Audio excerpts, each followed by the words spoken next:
Түштүк Кореянын президенти Юн Сок Йол өлкөдө согуштук абалды жарыялады. Анын айтымында мындай чаралар Түндүк Кореяны колдогон күчтөрдү жок кылуу жана конституциялык түзүлүштү коргоо үчүн киргизилүүдө. Ал элге кайрылып согуштук абалды киргизүүнү, элдин эркиндигин жана коопсуздугун, ошондой эле мамлекетке каршы күчтөрдүн аракеттеринен өлкөнүн туруктуулугун камсыз кылуу үчүн сөзсүз чара деп атады. Белгилей кетсек, Кыргызстандын президенти Садыр Жапаров учурда Кореяда иш сапар менен жүрөт. Садыр Жапаров Түштүк Кореядагы сапарынан эртең келет. Президенттин маалымат кызматынын мамлекет башчынын ден соолугуна жана өмүрүнө коркунуч жок экенин айтып, делегация Кыргызстанга мурда пландалгандай эртең кайтаарын айтышты. Эске салсак, Түштүк Кореяда аскердик абал киргизилди. Кыргыз-Корей тили окшош, жеген тамагыбыз да окшош. Кореянын президенти. Президент Юн Сок Йол бул сапар акыркы 11 жылдагы Кыргызстандын президентинин биринчи сапары экенин айтып, тарыхый жана маданий баалуулуктардын жалпылыгын баса белгиледи. Тарыхый жактан алганда биздин өлкөлөр байыркы Алтай маданиятынын таасирине дуушар болушкан. Натыйжада корей жана кыргыз тилдеринде окшош сөздөр көп, сүйлөмдөрдүн түзүлүшү бирдей. Биз улууларды урматтайбыз жана салттарды сыйлайбыз. Ушундай окшош маданиятты эске алуу менен ар түрдүү тармактарда эң оболу экономикабызда тыгыз кызматташуубуз турган иш деп эсептейм, деп Кореянын президенти бүгүнкү күндө Кыргызстан президенти Садыр Жапаровдун жетекчилиги астында жаңы коомду куруп, реформа жолунда ишенимдүү бара жатканын кошумчалады. Юн Сок Йол Корей эл аралык коомчулук сыяктуу эле Кыргыз Республикасынын жаңы секиригине көз салып турганын баса белгиледи. Күн сайын биздин өлкөлөрдүн жарандарынын кызыгуусу артууда. Борбордук Азиянын Алпы деп аталган Кыргыз Республикасы корейлер арасында сөзсүз баргысы келген өлкөгө айланды, деп белгиледи Корей лидери. Жана эки элдин ортосундагы тыгыз байланыштын негизинде Кыргызстан менен Корея ишенимдүү дос жана өнөктөш болоруна ишеним билдирди. Урматтуу Москва шаарындагы мекендештер, Умбем клиникасы төмөнкү кызматтарды сунуштайбыз. Педиатр, гинекология, стоматология, неврология, хирургия, кардиология, лор, УЗИ жана башка. Андан тышкары массаж жана бардык лабораториялык анализдер. Толук маалымат +7 925 103 22 77. Биздин дарек Москва шаары, метро Нахимовский проспект, Сивашская 7, корпус 2. Сиздин ден соолугуңуз биздин камкордук. Түштүк Кореянын парламенти президент киргизген аскердик абалды алып салууга добуш берди. ЖМКлардын маалыматы боюнча парламенттин имаратынын алдында чогулгандар көбөйүүдө. Буга чейин көчөлөргө аскердик техникалар келип, парламенттин имаратынын үстүнөн тик учактар айланып жүргөнү кабарланган. Төраганын кеңсеси согуштук абал күчүн жоготконун билдирсе, ЖМКлар аскерлер тарап жатканын жазышууда.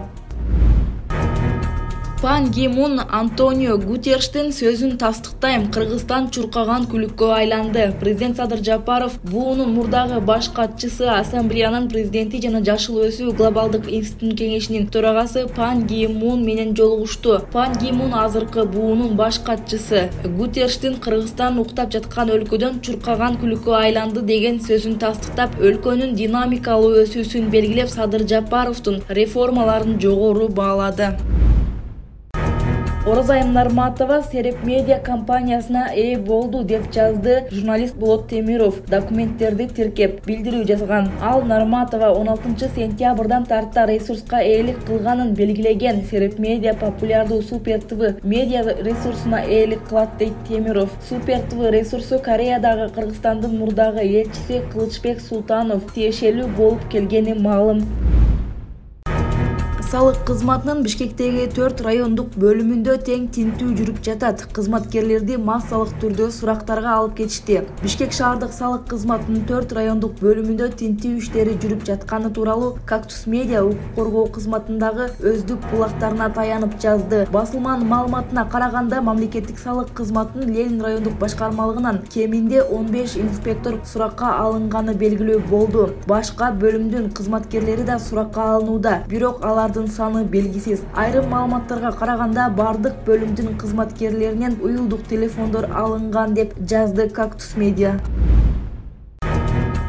Трамп анын талабы орундалбаса жакынкы чыгышта тозок болоорун айтты. Трамп анын инаугурациясына чейин израилдик барымтадагылар бошотулбаса жакынкы чыгышта тозок жаралат деп коркутту. Эгер барымтадагылар 2025 жылдын 20 январына чейин бошотулбаса жакынкы чыгышта тозок болот жана адамзатка каршы бул мыкаачылыктарды жасагандар оор баа төлөп беришет деп жазды өзүнүн аккаунтуна. Жооптуу адамдар Кошмо Штаттардын узак жана бай тарыхында баарынан көбүрөөк жапа чегет деп кошумчалаган Трамп. Kolda süreçkeme. Kolunu sar. Sen kimsin? Ne? Sen kimsin? Ben adam var. Kolunu.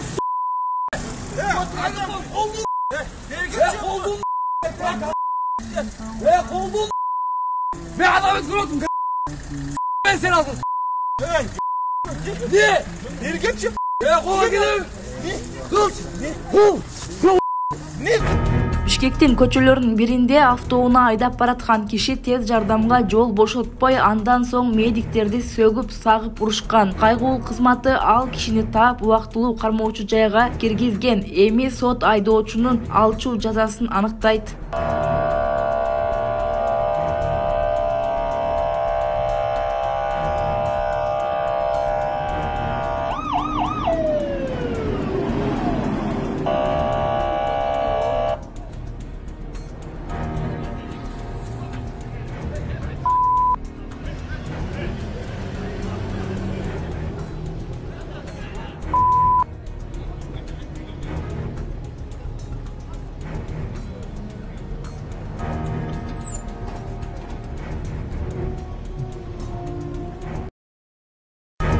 Үзүр Жусупбеков колуктусун үйүнөн алып кетип жатат. Ата-энесинин кызын узатып жаткан видеосу интернетке жарыяланды. Үзүр Жусупбеков Париж Олимпиадасынын коло медалынын ээси. Колуктусу Нарындын Кочкор районунун кызы, аты Азиза, модель.